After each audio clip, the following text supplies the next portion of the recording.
Some intervention strategies are making demands on the student, and that is where you tell the student exactly what to do.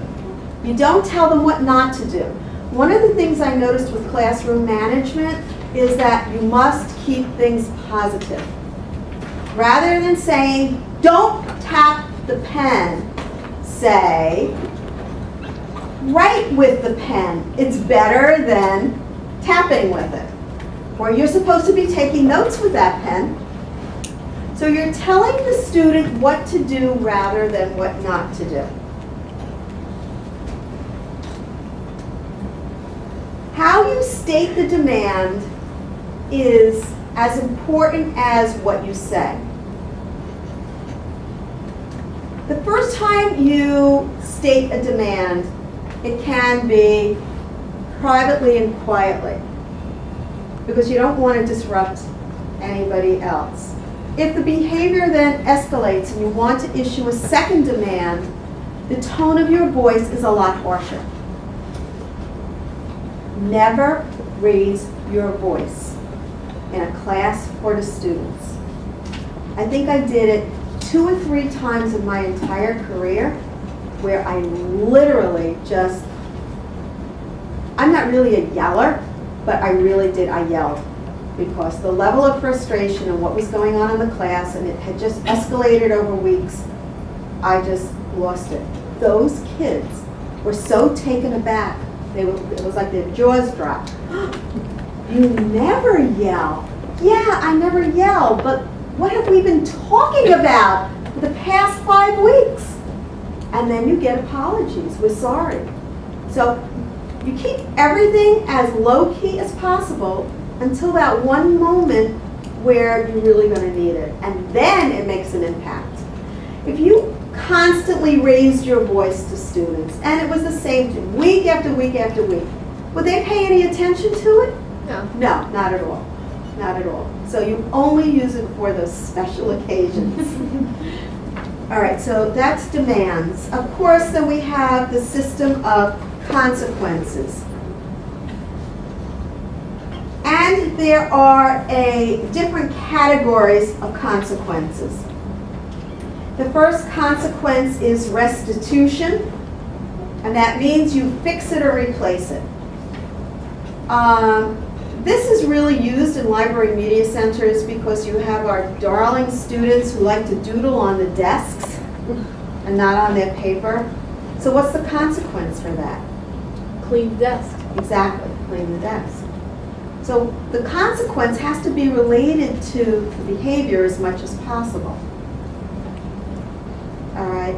You have a lot of realia kind of things in your school media center. The kids are fooling around and, you know, crash into something and something breaks. What's the restitution? Replacement. Now, of course, you have to get the parent involved. Okay, that's restitution. The next one is restoration. That's really timeout. You know, what we know is timeout. When you give students a breathing room to collect themselves, then it's, you take an area of your library where they have an opportunity to leave the fray of the group and to go and really just take a timeout. I do not believe in the library of sending kids out of the library for a timeout. I think you still want to have control. And you want to have your eye on those kids, and it gives you the opportunity to sit and to talk with the child and see if somehow you can diffuse whatever anger or whatever behavior that they're displaying. All right. The third consequence is something known as restriction, where you temporarily restrict privileges. And that's when Linda was saying there are just some kids who, you know, that the older kids are more difficult to deal with because of their attitudes, that temporarily restricting privileges is okay. It is. Coming to the library at lunchtime is a privilege. And up until you tell people that it's a privilege, they probably don't know it's a privilege. So you have to highlight that as well. And it is certainly up to you to restrict privileges if somebody is not behaving appropriately. And the last of these is reflection. God, my kids hated reflection. Hated it. Reflection is reflect on what happened, devise a plan so that misbehavior does not reoccur, and I always added, write a letter of apology. Unbelievable.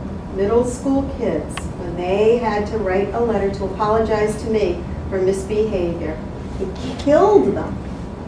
They hated it. They did it, but they didn't like it.